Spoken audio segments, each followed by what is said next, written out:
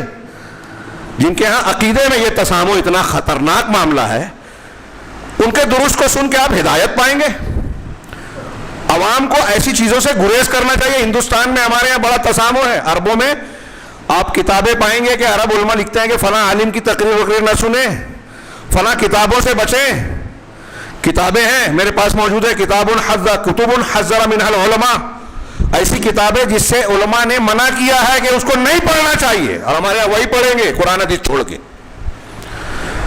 بحث چل رہی ہے بردر سے, مرزا علی انجینئر سے اور فلاں سے سننا چاہیے کہ نہیں, اس پہ وقت کھپا رہے ہیں. جو متنازع ہے, جن کی کچھ کئی گمراہیاں سامنے آ چکی ہیں کہ وہ شیعیت پھیلاتے ہیں. صحابہ کرام کے تعلق سے اہل سنت کا جو متفقہ عقیدہ ہے اس کے خلاف بولتے ہیں, پھر بھی ہمارا نوجوان پگلایا ہوا ہے, ایسے منحرف لوگوں کی باتیں سنتا ہے, ان کا فالوور بنتا ہے, لائک کرتا ہے. ہاں تو آپ رسول کے حکم کی مخالفت کر رہے ہیں کہ نہیں کر رہے ہیں؟ دین کو کھلواڑ بنا رہے ہیں اور اللہ سے امید کرتے ہیں مدد کی. ہر سطح پر یہ ہو رہا ہے. رسول کے حکم کی مخالفت اس آیت کے آئینے میں خالی دیکھیں, مسلمانوں کا مسئلہ سمجھ میں آ جائے گا. صرف اس ایک آیت کے کیوں پریشان ہیں؟ ہم رسول کی بات ماننے کو تیار ہی نہیں ہے. عقیدہ جو رسول کا تھا وہ ہم نہیں مان رہے ہیں. ہمارے امام, ہمارے بزرگ, ہمارے فلاں, ہمارے ماں باپ, رسول نہیں. ہاں رسول سے محبت کرتے ہیں, کلمہ پڑھتے ہیں, لیکن رسول کا عقیدہ نہیں مانتے. عبادت اللہ کے رسول نے کہا نماز ویسے پڑھو جیسے مجھے دیکھا. اب مولوی صاحب بتائیں کہ سنت کا یہ طریقہ ہے, سنت سے یہ ثابت ہے. سامنے والا کہتا ہے کہ ہاں مانتا تو ہوں کہ یہ حدیث ہے, سنت ہے, لیکن ہمارا مسلک ایسا نہیں ہے. تو آپ سنت کی مخالفت کر رہے ہیں کہ نہیں مسلک کے نام پہ؟ سمپل بات بول رہا ہوں, ایک دم واضح. ہاں کتنے لوگ ہیں ہمارے ہاں جو نہیں مانتے یا جن کو شک ہے, ابھی جو چھوڑ دیجئے, جو مانتے ہیں کہ یہ اللہ کے رسول کی سنت ہے لیکن ہمارے مسلک کے خلاف ہم نہیں عمل کریں گے. تو جان کر رسول اللہ صلی اللہ علیہ وسلم کی مخالفت کا, تو رسول سے زیادہ اونچا مسلک کو دے دیا مقام, امام کو دے دیا مقام, تو رسول کی مخالفت کر رہے ہیں کہ نہیں کر رہے ہیں؟ قرآن حدیث کتنا کہتا ہے رسول کی مانو؟ کوئی ایک آیت اور حدیث بتائیں کہ رسول کے خلاف فلاں کی مانو. قرآن کہتا ہے, حدیث کہتی ہے کہ اگر رسول کو چھوڑ کے آپ حضرت عیسیٰ اور موسیٰ کی بات مان لیں, اللہ کے رسول کی سنت کو چھوڑ دے تو گمراہ ہو جائیں گے. وہ بھی آ جائیں تو رسول کی بات مانیں گے.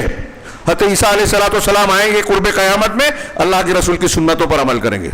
ان کی شریعت منسوخ ہو چکی, مقام نبوت ہے لیکن شریعت ان کی نہیں ہے. بہت اچھی طرح دماغ میں رکھیں. تو میں یہ عرض کر رہا ہوں کہ قدم قدم پہ ہمارے یہاں رسول کی مخالفت ہے. سنت جاننے کی بنیاد ہی نہیں ہے, بس لوگوں کو گولی دے دی جاتی ہے. ارے ہمارے امام کو ہم سے زیادہ سمجھتا تھا, تو وہ حدیث کو جانتے تھے نا, پھر بھی عمل نہیں کیا, اس کا مطلب ان کے نزدیک کوئی اور دلیل رہی ہوگی. بس اس گمان پر آپ حدیث کو چھوڑ دیں. انا للہ و انا الیہ راجعون. ایسے غلط گمان کی بنیاد پر کتنی حدیثوں کو رد کر دیا گیا, چھوڑ دیا گیا. حنفیت, شافعیت, مالکیت, حنبلیت, چشتیت, قادریت, نقشبندیت اور نہ جانے کون کون سی سلسلے ہیں جن کی بنیادوں کو اختیار کر لیا گیا. رسول کی مخالفت دھڑلے سے کر رہے ہیں, مسلمان بھی ہے. اشہد ان محمد رسول اللہ, رسالت سے محبت کا دعویٰ, اور وہی اچھا وہ اعلان بھی یہ کرتے ہیں کہ ہم رسول سے محبت کر رہے ہیں. جو رسول کی بات مان رہے ہیں ان کو کہتے ہیں گستاخ ہیں. اللہ کے رسول شافع محشر ضرور ہے, سید المرسلین رحمت للعالمین صاحب کوثر ہیں, لیکن اللہ نہیں ہے. اب جو لوگ رسول کو اللہ سے ملاتے سمجھتے ہیں تو محبت کر رہے ہیں. نہیں, آپ اللہ کے رسول کے دشمن ہیں, اللہ کے دین کے دشمن ہیں, اللہ کی توہین کر رہے ہیں شرک کر کے. رسول کو جب اللہ سے مناتے ہیں, ہمارے یہاں اشعار چلتے ہیں دیوبندی بریلیوں میں کہ امت پہ بڑا وقت کڑا ہے, اے اللہ کے رسول آ کے مدد کیجئے, پناہ مانگتے ہیں. کیا دیوبندی, کیا بریلوی, کیا فلاں اور کیا ڈھما. کچھ لوگ اس پر بولتے ہیں, یہ اختیار کیا ہے. کچھ اگر مانتے بھی تو کہتے ہیں بولو مت, حکومت قائم کرنا ہے, اتحاد ہونا چاہیے. تو کوئی فاتحہ پڑھے کہ نیاز کرے, نہ شرک کرے کہ نہیں کرے, سب ایک ہو جاؤ. کون سا دین ہے؟ شرک کرنا اور شرک کو دیکھ کر چپ رہنا, پھر اسلام قائم کرنے کی بات کر رہے ہیں. جب آپ شرک سے لڑنے کی ہمت نہیں کرتے, حکومتوں سے کیا لڑیں گے؟ باطل سے کیا لڑیں گے آپ؟ انبیاء کرام کو دیکھیے کبھی شرک سے سمجھوتا نہیں کیا، گھر چھوڑ دیا، وطن چھوڑ دیا، باپ چھوڑ دیا. حضرت ابراہیم کے واقعہ ہمیشہ پڑھتے ہیں. وقت زیادہ ہو رہا ہے، میں نے کہا تھا کہ میں صرف آیت اور اسی آیت کی روشنی میں بات کر رہے ہیں، یہ وعید والی دوسری آیت، اور اس پر غور کیجئے کہ جو لوگ رسول کے حکم کی مخالفت کرتے ہیں عقیدے میں، عبادت میں، نماز روزہ حج زکوٰۃ میں، ہاں ہر جگہ معاملہ ٹیڑھا ہے ہمارے یہاں. نماز یا تو پڑھتے نہیں ہیں، پڑھتے ہیں تو سنت کے مطابق نہیں پڑھتے، یا اخلاص نہیں ہے، کوتاہیاں ہیں. زکوٰۃ دکھاوے کی دیتے ہیں، اپنی پسند سے دیتے ہیں، اپنے طریقے پہ دیتے ہیں، یا کچھ لوگ دیتے ہی نہیں ہیں، یا ہیلے بہانے اختیار کرتے ہیں کہ زکوٰۃ سے بچنے کے فقہاء اور علماء نے یہ طریقے بتائے ہیں، اس طرح بچ جائیں. زکوٰۃ فرض ہونے سے پہلے پراپرٹی خرید لو، بچ جاؤ زکوٰۃ دینے سے. حالانکہ اس میں بھی تفصیل ہے، میں نے ابھی درس میں بیان کیا کل پرسوں. تو جو لوگ رسول کے حکم کی یہ ساری مخالفتیں ہیں، اور پورا دین جو قرآن و حدیث ہے وہ رسول کا طریقہ ہے. دین کے کسی بھی ثابت شدہ امر کی کوئی مخالفت کرتا ہے وہ اس آیت کے مصداق بنتا ہے کہ جو رسول کے حکم کی مخالفت کرتا ہے انہیں ڈرنا چاہیے کہ انہیں فتنہ یا دردناک عذاب آ پکڑے. علامہ ابن کثیر نے اقوال نقل کر کے بتایا کہ فتنے سے مراد دنیا کا عذاب اور دردناک عذاب آخرت کا. رسول کے حکم کی مخالفت ہوگی تو یہ ہوگا. وَجُعِلَ الذُّلُّ وَالصَّغَارُ عَلَى مَنْ خَالَفَ أَمْرِي، ایک حدیث کا ٹکڑا ہے کہ جو میرے حکم کی مخالفت کرے، سنت کے خلاف جائے گا، اس پر ذلت اور خاری مسلط ہو جائے گی مسلمانوں پر. یہ ایک جملہ رسول اللہ صلی اللہ علیہ وسلم کا دیکھ لیجئے، بس یہ کافی ہے ہمارے حالات کی سنگینی. وقت زیادہ ہو چکا. یہ ایک وعید کی میں نے دو وعدے کی آیتیں، دو وعید کی آیتیں پڑھی، اور ایک آیت جو میں نے پڑھی تھی جس پر تفصیلی گفتگو کرنی تھی لیکن بہت ہی سرسری موقع ہے، سرسری بات کا موقع ہے. سورہ بقرہ کی آیت نمبر 214 جا کے ضرور پڑھیں، آپ بہت مرتبہ پڑھ اور سن چکے ہیں. وہ یہ ہے، اللہ تعالیٰ نے فرمایا ام حسبتم ان تدخلوا الجنہ، کیا تم ایسا گمان کیے بیٹھے ہو، ایسا سمجھ رہے ہو کہ تم جنت میں یوں ہی چلے جاؤ گے، جنت مل جائے گی حلوے میں. ولما یاتکم مثل الذین خلو من قبلکم، اور اب تک کہ کیا تم یہ سمجھ رہے ہو کہ تم جنت میں چلے جاؤ گے. ولما یاتکم مثل الذین خلو من قبلکم، حالانکہ اب تک تمہارے پاس، تمہارے اوپر وہ حالات، وہ پریشانیاں، مصیبتیں جو بھی کرو، مثل کا معنی مفہوم اور وہی مراد ہے کہ تمہارے اوپر وہ حالات آئے ہی نہیں ہیں جو تم سے پہلے لوگوں کے پاس آئے تھے. یہ اللہ کے رسول صلی اللہ علیہ وسلم سے کہا جا رہا ہے اور صحابہ سے جب نازل ہو رہے تو یہی تھے مسلمان، ہاں، کہ تم سے پہلے کے اوپر لوگوں پر جو حالات آئے ابھی تک آئے ہی نہیں ہیں، تو تم سمجھ رہے ہو جنت میں یوں ہی چلے جاؤ گے. تم سے پہلے لوگوں کے کیا حالات تھے؟ اللہ نے فرمایا مستہم البأساء والضراء، انہیں سختیوں اور تنگیوں نے گھیر لیا. بأسا کا مفہوم اہل علم نے کیا کہ یہ مالی اعتبار سے تنگی ہے، فقر و فاقہ، بے روزگاری، اور ذرہ جسمانی بیماریاں، تکلیفیں ہیں. یعنی جسمانی پریشانیاں ہوں تو ذرہ، مالی پریشانیاں ہوں تو باسا. اس میں مقصود تمام پریشانیاں، سختیاں، قانون کی باتیں آ گئی جو ہمارے خلاف جاتی ہیں. تو انہیں مختلف قسم کی سختیوں نے، پریشانیوں نے جکڑ لیا. مستہم البأساء والضراء وزلزلوا، اور ہلا دیے گئے، جھنجھوڑ دیے گئے. زلزلہ سے زلزلو ہے، زلزلہ آ گیا اندر، مطلب انہیں ہلا دیا گیا، جھنجھوڑ دیا گیا. حتی یقول الرسول، یہاں تک کہ رسول بھی پکار اٹھے، والذین آمنوا معہ، اور ان کے ساتھ وہ لوگ بھی جو ایمان لائے تھے. رسول اور رسول کے ساتھ ایمان لانے والے وہ کیا پکار اٹھے؟ متی نصر اللہ، اللہ کی مدد کب آئے گی؟ کون کہہ رہا ہے؟ اللہ کے رسول. یعنی رسول اللہ صلی اللہ علیہ وسلم سے کہا جا رہا ہے کہ پہلے کے لوگ ایسے تھے کہ رسولوں پر تکلیف، یعنی اللہ کے رسول ہوں، مومنین ہوں، سختیاں آئے گی، یہ اللہ کا قانون ہے. سختیاں آئی، فقر و فاقہ، پریشانیاں، ہاں، اور اتنی آئی کہ رسول، اب تھوڑی دیر کے لیے میں یہاں ایک نقطے پر، ایک پہلو پر غور کرانا چاہتا ہوں کہ رسول اور ایمان والے جو رسول ہیں وہ دین سے غفلت کر سکتے ہیں کیا؟ وہ اپنے عمل میں کوتاہی کرنے والے ہو سکتے ہیں کیا؟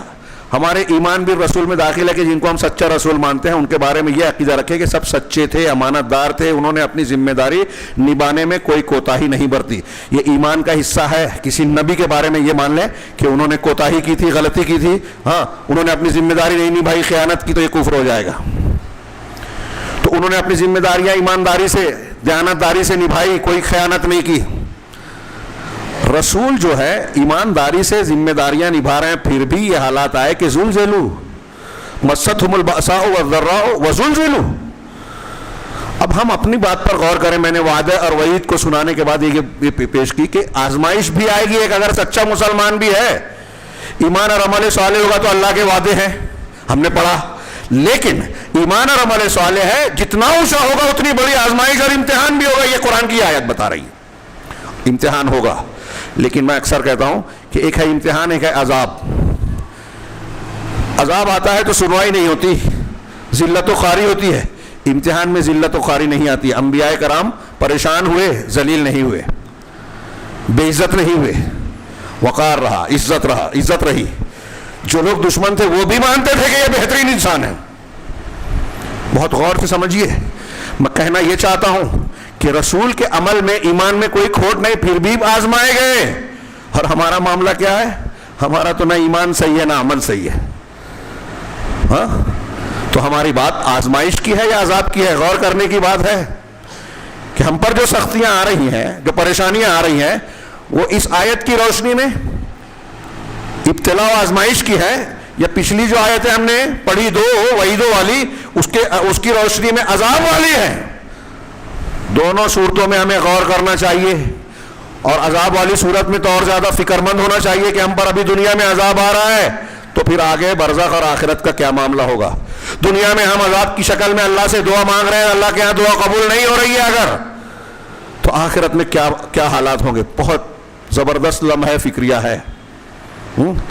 یہاں میں اس آیت کی روشنی میں یہ بیان کرنا چاہتا تھا کہ اللہ نے بتایا کہ پہلے بھی یہ ہوا. رسول اللہ صلی اللہ علیہ وسلم کے زمانے میں, بخاری کی روایت ہے, وقت نہیں ہے, بہت سرسری سے اشارہ کروں.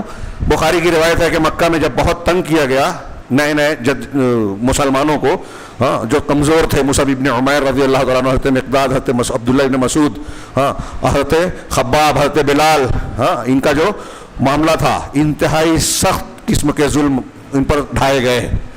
اسی درمیان ایک دن آپ کعبہ میں لیٹے ہوئے تھے, حضرت خباب نے آیا, بخاری کی روایت ہے, حضرت خباب رضی اللہ تعالیٰ عنہ نے آ کے کہا کہ اللہ کے رسول, الا تستنصر اللہ لنا, اللہ کے رسول آپ ہمارے لیے اللہ سے مدد کیوں نہیں مانگتے؟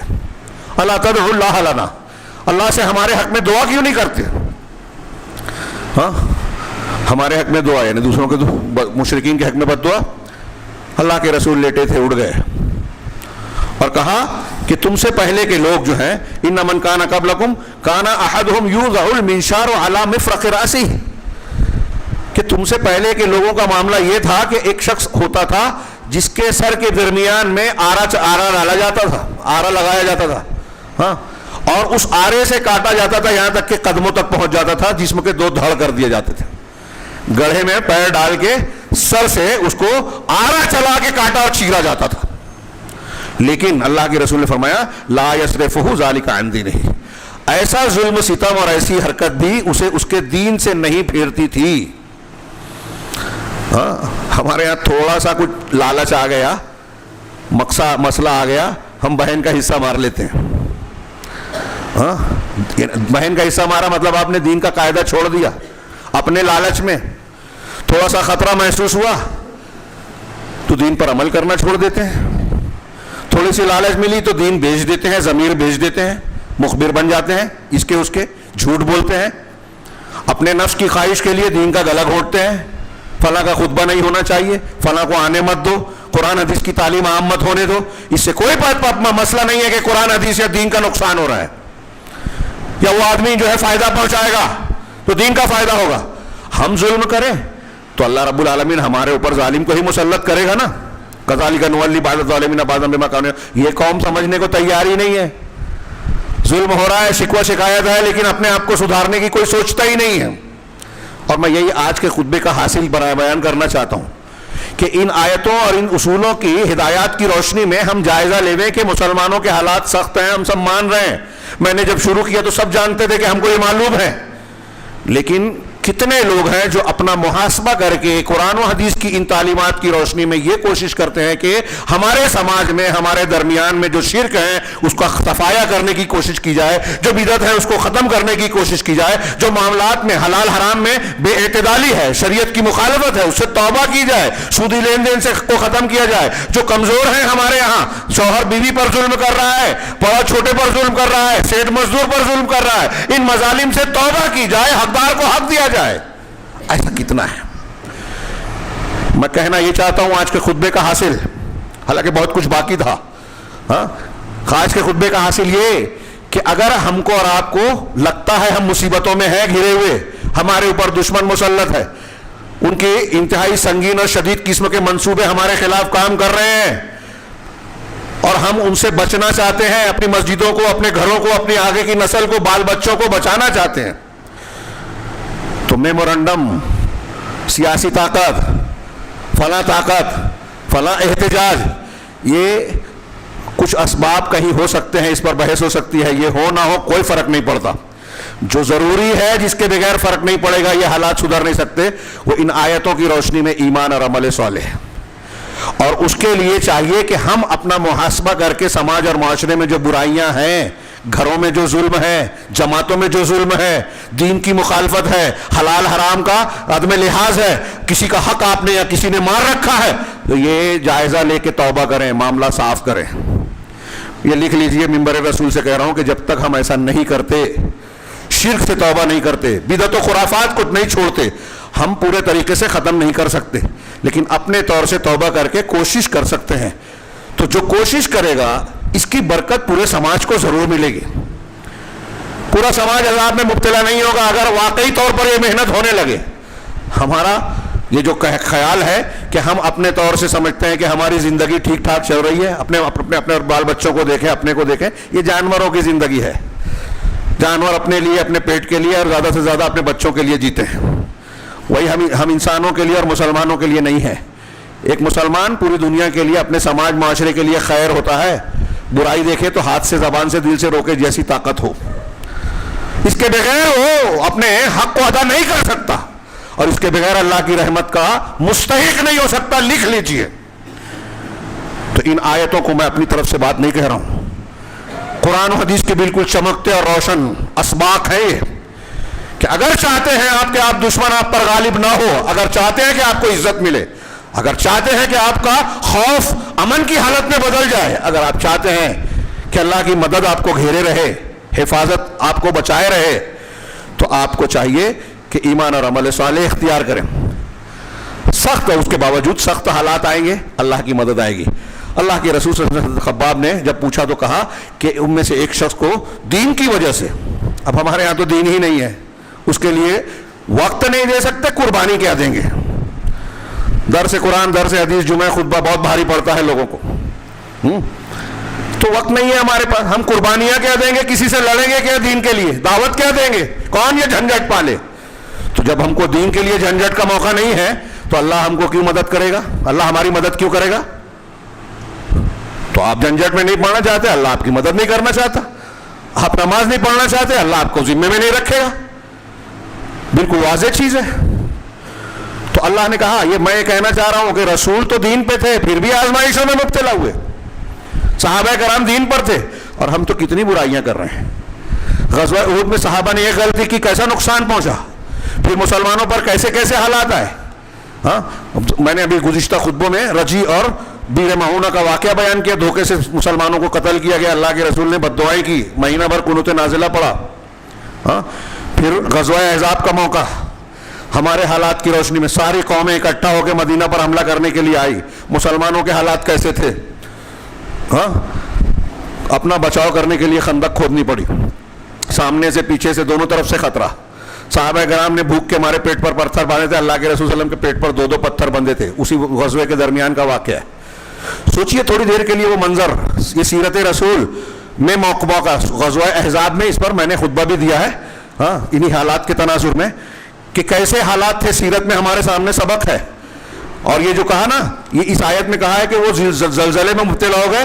اللہ تبارک و تعالیٰ نے سورہ کیا نام ہے, سورہ احزاب میں کہا, اذ جاءتکم من فوقکم, کیا ہے, حسب الناس ان یترکوا، اس سے پہلے ہے یہ جب تمہارے اوپر غزوہ احزاب میں جاءتکم من فوقکم ومن اسفل منکم واذ زاغت الابصار وبلغت القلوب الحناجر، یہ جو فوجیں لشکر آئے تھے تو اللہ نے اس کا نقشہ کھینچتے ہوئے کہ تمہارے اوپر سے تمہارے نیچے سے، یعنی شمال سے اور جنوب سے دونوں طرف سے فوجیں آئی، ہاں، اور جب نگاہیں ٹیڑھی ہو گئیں، دل کلیجے حلق کو آ گئے، ہاں، وبلغت القلوب الحناجر، دل جو ہے گلے میں آ گئے، وتظنون باللہ الظنون، اور تم اللہ پر طرح طرح کے گمان کرنے لگے، ہنالک ابتلی المؤمنون، اس وقت مسلمان جو ہے امتحان میں مبتلا ہوئے، آزمائے گئے، جانچے گئے، ہاں، وزلزلوا زلزالا شدیدا، اور بہت سخت طریقے سے جھنجھوڑ دیے گئے، پوری طریقے سے ہلا دیے گئے۔ صحابہ کرام کے حالت کا نقشہ اللہ نے کھینچا ہے، وَإِذْ يَقُولُ، یہ صحابہ کا معاملہ تھا لیکن دین پر قائم تھے، لیکن جو کمزور ایمان والے تھے یا روگ والے تھے، منافقین تھے، قرآن نے اگلے جملے میں کہا وَإِذْ يَقُولُ الْمُنَافِقُونَ وَالَّذِينَ فِي قُلُوبِهِم مَّرَضٌ مَّا وَعَدَنَا اللَّهُ وَرَسُولُهُ إِلَّا غُرُورًا، کہ اور جب منافقین اور وہ لوگ جن کے دلوں میں روگ تھا وہ یہ کہنے لگے کہ اللہ اور رسول نے جو کچھ وعدہ کیا تھا نا وہ بس دھوکہ تھا، فریب تھا۔ ہمارے ہاں بھی ایسی بے اطمینانی پائی جاتی ہے کہ اللہ تو کہتا ہے کہ مسلمانوں کو کی مدد کرے گا، یہ کرے گا، مسجد توڑ دی گئی، کوئی مدد نہیں آئی، مندر بن گیا، کوئی مدد نہیں آئی، قانون بن رہا ہے، کوئی مدد نہیں آ رہی ہے، مسلمانوں پر ظلم ہو رہا ہے، کوئی مدد نہیں، اسرائیل غاصب یہودی جو ہے قبضہ کر رہا ہے، قتل کر رہا ہے، عزتوں کو پامال کر رہا ہے، راحت کے سامان روک رہا ہے، کوئی مدد نہیں، ایسا لگتا ہے۔ ہاں، یہ مسلمانوں پر بھی ایسے حالات آئے۔ اللہ کے رسول نے کہا کہ ان کو چیر دیا جاتا تھا، لوہے کی کنگھیوں سے گوشت اور ہڈی کو الگ کر دیا جاتا تھا، لیکن یہ چیز ان کو دین سے نہیں پھرتی تھی۔ یہ بخاری کی روایت جو ادھوری رہ گئی، اس کے آگے اللہ کے رسول صلی اللہ علیہ وسلم نے فرمایا کہ ثم قال واللہ لا یتمن اللہ ھذا الامر، کہ اللہ کی قسم، جب مکہ کے حالات تھے برے، اس میں آپ فرما رہے ہیں یہ کہ اللہ کی قسم، اللہ اس معاملے کو، دین کو ضرور بضرور پورا کرے گا، حتی یسیر الراکب من صنعاء الی حضرموت، یہاں تک کہ ایک سوار صنعاء شہر سے حضرموت شہر تک چلے گا، ہاں، لا یخاف الا اللہ، اسے اللہ کے علاوہ کسی کا ڈر نہیں ہوگا، کوئی چور ڈاکو کوئی آدمی حملہ کر دے، لوٹ لے، ایسا کوئی ڈر نہیں ہوگا۔ اور پھر والذئب علی غنمہ، اور بھیڑیے کا ڈر اس کے بکرے پر، وَلَكِنَّكُمْ قَوْمٌ تَسْتَعْجِلُونَ، لیکن تم ایسے لوگوں جو جلد بازی کرتے ہو۔ صحیح بخاری۔ تھوڑی دیر کے لیے غور کیجئے کہ ان کو ایسے حالات، اور اس میں پیشین گوئی ہے مسلمانوں کے لیے اس وقت کہ تم آج پریشان ہو، کمزور ہو، تم پر ظلم ہو رہا ہے، اللہ رب العالمین کی مدد آئے گی اور اسلام کو غلبہ ملے گا، ایسا غلبہ ملے گا کہ امن چھا جائے گا۔ غیر اسلامی دنیا ہمیشہ ظلم کرتی ہے، آج ظلم عام ہو رہا ہے، مسلمانوں ہی کو نہیں، اب غیروں کو بھی، دوسری پارٹیوں کو بھی احساس ہو رہا ہے۔ ہاں، کیسے الیکشن ہو رہا ہے، کیسے قانون بن رہے ہیں، کیسے ایجنسیوں کو اپنے ہاتھ میں لے لیا گیا، یک طرفہ معاملات ہو رہے ہیں۔ ہاں، کسی پر بھرشٹاچار ہے کا الزام ہے، وہ اچانک پارٹی بدلتا ہے، صاف ستھرا ہو جاتا ہے۔ یہ سب کچھ ہو رہا ہے، پورا ملک دیکھ رہا ہے، اور بے شرمی سے، ڈھٹائی سے ہو رہا ہے۔ ہاں، انصاف دنیا میں پوری تاریخ میں جس نے قائم کیا وہ اہل اسلام ہے، اور یہ قرآن و حدیث کی تعلیم کی بنیاد پر۔ تو یہ آزمائش کے دور گزرے۔ اب اس تاریخ میں چاہتا تھا، موقع نہیں ہے، صرف ایک دو جملہ کہہ دوں کہ آپ ماضی میں دیکھیں یا رسول اللہ صلی اللہ علیہ وسلم جس وقت نازل ہوا، اللہ کے رسول صلی اللہ علیہ وسلم کا دور تھا، اب اللہ کے رسول صلی اللہ علیہ وسلم سے لے کے آج تک کا جو دور ہے، اللہ تعالیٰ نے عروج و زوال کے گویا اس میں قانون بتائے ہیں، جو آیتیں میں نے پڑھی، ہاں، ان سب کو ملائیں، اور بھی دوسرے نصوص ہیں کہ عروج و زوال کی داستان کیا ہے۔ مسلمانوں کو عروج اس وقت حاصل ہوا جب ایمان اور عمل صالح ہوا، اور جب اس راستے سے ہٹے، شرک میں پڑے، بدعت میں پڑے، دنیا داری میں پڑے، لوگوں کا حق مارنے اور ظلم کرنے میں پڑ گئے، تب اللہ رب العالمین کے عذاب کا کوڑا برسا۔ آپ تاریخ میں پڑھ سکتے ہیں سقوط بغداد، عباسیوں کا سقوط بغداد کئی ہے، یہ انتہائی بھیانک تھا جب ہلاکو خان کی فوج نے شیعہ سنیوں کے جھگڑے کا، اختلاف کا فائدہ اٹھا کر شیعہ آدمی کے صرف ابن القمی جو وزیر تھا اس کو اپنے ساتھ ملایا، اس سے دشمنی، اس سے جو ہے مدد لی، دروازہ کھلوایا، اور جب گھسا تو شیعہ سنی کی تمیز کے بغیر، ایک مرتبہ حنفی شافعی جھگڑے کی بنیاد پر بھی ہوا، اس تمیز کے بغیر سب کا قتل کیا۔ اسلامی ماخذ 10 لاکھ تک کی تعداد کہتے ہیں مغربی، اور مسلمانوں کے ماخذ اور مورخین کہتے ہیں 20 لاکھ مسلمانوں کو قتل کیا گیا، کھوپڑیوں کے 3 مینار بنائے گئے۔ مسلمان کی وہاں کی لائبریریوں کو بقول مولانا آزاد دجلہ کے پانی سے دھو دیا گیا، پانی میں ڈال دیا گیا دریا میں، کئی دنوں تک کالا رہا پانی سیاہی سے، روشنائی سے، بادشاہ کو قتل کیا گیا، خزانے لوٹ لیے گئے، اسلامی تہذیب و ثقافت کے آثار مٹا دیے گئے وہاں. ہاں یہ سقوط بغداد کب؟ جب دنیا داری آئی. طاؤس و رباب، مادہ پرستی، دین کا ٹائم نہیں ہے، دنیا داری میں پڑے ہیں. ایک آدمی بڑا ہوتا ہے، بے ایمانی کرتا ہے کہ اپنی اولاد کے لیے کچھ کرے، وہ اولاد بھی بڑی ہوتی ہے تو سوچتی ہے میری اولاد کے لیے کرو، اسی چکر میں لگے ہوئے سب چھوڑ چھاڑ کے چلے جائیں گے. اور ایک فساد ہوتا ہے جو اولاد کے لیے کمایا سب چلا جاتا ہے. ایک بے ایمانی ہوتی ہے، ہمارا کوئی لٹیرا ٹھگ لوٹ کے چلا جاتا ہے، غلط زمین خرید لی، پوری پونجی جمع پونجی چلی گئی. یہ ہے دنیا کا حال، پھر بھی مرے جاتے ہیں. تو یہ بغداد کا اندلس میں مسلمانوں نے 800 سال حکومت کی. میں چاہتا تھا کہ اس کی تھوڑی سی تفصیل بیان کروں، موقع نہیں ہے، پھر کسی موقع پر. اس میں نشیب و فراز کب کب آئے. ہاں جب مسلمانوں نے جب وہاں آپس میں اختلاف کیا، برادری کا جھگڑا، دنیا داری، دولت کمانا، حکومت جو ہے وہ محلوں کی تعمیر اور دنیا کی رہنائیوں میں لگ گئی، داد عیش دینے لگی، آج کے زبان میں جو ہے تکلفات، تعیش اور فیشن اختیار کر لیا، تب اللہ کی مار پڑی. ہاں اندلس کی تاریخ بہت ہی عبرتناک ہے، پڑھنے کے لائق ہے. کیسی مسلمانوں نے 800 سال حکومت کی. اس وقت تو یورپ کے لوگ وہاں پڑھنے آتے تھے مسلمانوں کی اسکول میں. نئی چیز ایجاد کی، غلط چیزیں بھی مسلمانوں نے بہت سی ایجاد کی. یہ چھری کانٹا آج یورپ کے لوگوں کا طریقہ مانا جاتا ہے. اندلس کے ایک بگڑے ہوئے مسلمان کی ایجاد ہے یہ، جو موسیقی بجاتا تھا. نئے حمام مسلمانوں نے بنائے اندلس میں. جب یورپ میں نہانے کو منحوس سمجھا جاتا تھا، اندلس جس کو آج اسپین اور پرتگال دو الگ الگ ہو گیا کہتے ہیں، اس وہاں جو ہے وہ مسلمان نئے ڈھنگ سے غسل دیتے تھے. یہ جو اسٹیم بات اور یہ ہے نا، یہ مسلمانوں نے اس کی شروعات وہاں سے کی تھی. قصر حمراء اور زہرا شہر، اس کی پڑھیں گے تو حیرت زدہ ہو جائیں گے کہ کیا کچھ کیا مسلمان. لیکن میں نے کہا کہ جب دین چھوڑ کر دنیا کی طرف گئے تو کاٹے گئے، مارے گئے آپس کے. جب ہم اختلاف کرتے ہیں، جب ہم قرآن و حدیث کی مخالفت کرتے ہیں، اپنے سے کمزور پر ظلم کرتے ہیں، شریعت کو پامال کرتے ہیں، تو یہ ایک جملہ لکھ لیجئے کہ ہم اپنے دشمنوں کو طاقتور بناتے ہیں، دشمن کے لیے اپنے آپ کو نرم چارہ بناتے ہیں جب ہم شریعت کی مخالفت کرتے ہیں. پوری اسلامی تاریخ میں یہی نظر آئے گا.